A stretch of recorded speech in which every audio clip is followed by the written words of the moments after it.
What's up, everybody? Arda Ocal here with ESPN Esports. Be sure to watch the Rift Rewind, an ESPN League of Legends show, every single Monday night, 6:30 p.m. Eastern, 3:30 Pacific, on Twitch, the ESPN app, YouTube, and Twitter. A team that is very perplexing to watch is TSM. They either go 2-0 in a weekend, this split, or 0-2. And some people might say the glass is half full here. Some might say the glass is half empty. But it's it's such a perplexing team this season. Sometimes they look amazing. Other teams, they look like they're the worst team in the league. At least they're consistent. You know, if they win, they're consistently inconsistent. Well, no, you know, if they win their first game, they're going to win their second game. You know, if they lose their first game, they're going to lose their second game. Now, look, do you think that's no, I don't think that's actually 100% true. No, what I'm saying is, do you think that's a mentality thing? Like that's a good point. It's like it seems like the first game really dictates what happens in the second game. It might. I mean, look, there were some questionable things that happened in the Team Liquid game, and Emily had touched on it too, that Team Liquid just didn't let them scale. Again, Broxa was very active. He put the Kale behind. Kale was almost 30 CS behind at 10 minutes. That's a huge lead in top lane.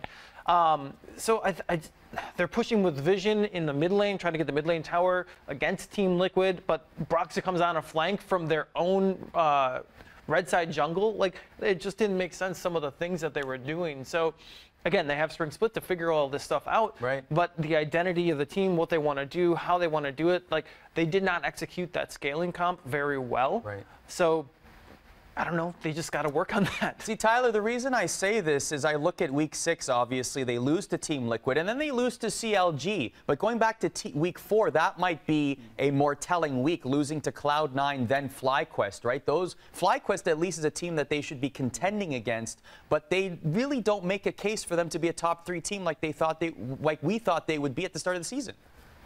Yeah, just like how I was in school, I was consistently mediocre and disappointing. So that's how I would sum up TSM right now. A lot of promise, a lot of potential, but I let down my teachers in the end. And I feel like I'm the teacher of myself, and TSM is letting me down. Their early game is much improved. Like, if you look at their laners are actually quite good. It just really comes down to these oddball drafts and these really weird decisions by not just the coaching staff. You can't believe everything on the coaching staff, but the team in general. The Maokai pick was so complexing. I mean, why Maokai? I was like, I would have preferred a Malphite. If you're gonna play like Doinby, play Malphite. At least there's better engage there. You can use the Kale ult while Malphite rolls in. You have a good engage there.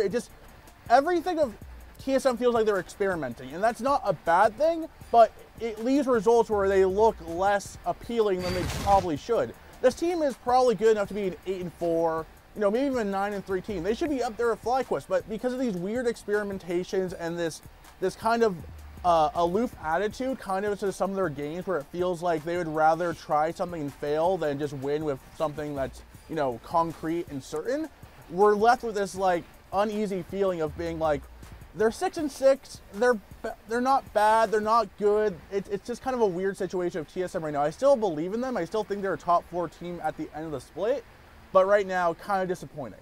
Chat saying TSM is trying to be too cute with their compositions, and it feels like they're scrimming their compositions, and they feel rigid in that. And when something happens, they're just not able to adapt necessarily, which could very well be the case.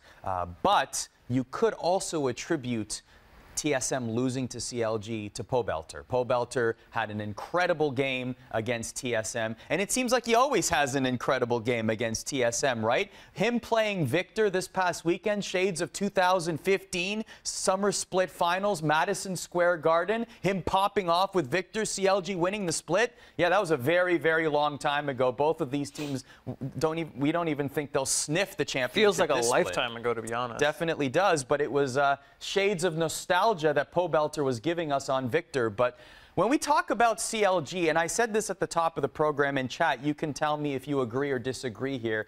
I feel like CLG, and in particular Pobelter, is going to be one of the more exciting teams and player to watch in the second half, Darin, because I feel like Pobelter, through all that he's been through, the offseason, the fact that no one wanted to give him a chance at mid lane in this team, he had to go become a coach at Team Liquid, and finally something comes up. Of all Team CLG with Crown, with all the acclaim that he came into the to that team with, and then all of a sudden Pobelter comes in, I just feel like he has a fire and a passion to succeed. I mean, CLG was definitely in dire straits, and we've seen high-quality imports not work out before. Piglet comes to mind. I mean, he had varying degrees of success. You could make arguments up or down for him. GBM came in. He had varying degrees of success as well. But Pobelter is wildly different in that he is just so smart. He is an incredibly intelligent individual, and I think that it is a shame it took a team this long to pick him up. And who knows, maybe he'll have a starting job on CLG for the rest of the year because of this and his performances. But look at him outperforming Bjergsen in their matchup. 406, Victor, I mean, he helped blow out almost fully built Mordekaiser with Victor. It was disgusting. That felt good because I hate playing against the Mordekaiser. That was nice to see. Even Riv was sitting there and he was like, oh, why? Just deleted, just deleted. But yeah, I mean, Pobelter is an exceptionally skilled mid laner. He's always above average, if not solid. And I just think it was a shame that it took a team this long to pick him up. Pobelter now has 17 wins on Victor, second most in his career in 446 games in competitive League of Legends in 47 different champions. Emily, when you look at CLG, is there any hope here for the summer? I know that we're forecasting way ahead here, but Pobelter brings a lot to the table here for this squad. I mean, so when we talked about Pobelter previously, despite their losses last week on the show, we were all pretty adamant that, this wasn't Pobelter's fault. I will say in the win against TSM, there was a lot of really weird, funky jungle pathing going on that was not great. Please do tell. From either team.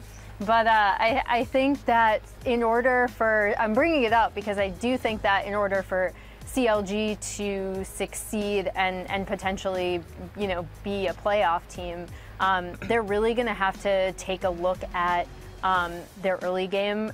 Specifically, I think that Wiggly and Pobelter need to develop their synergy a bit better. And also just I love Wiggly because he was on my first ever Scouting Grounds team that I followed, but some of his early pathing decisions were really not that great, and it was kind of fortunate that TSM was also making some similarly weird moves in the early game that it kind of balanced out. In order for CLG to even think of becoming a playoff team down the road, they need to shore up a lot of those fundamentals before we can even start talking about that.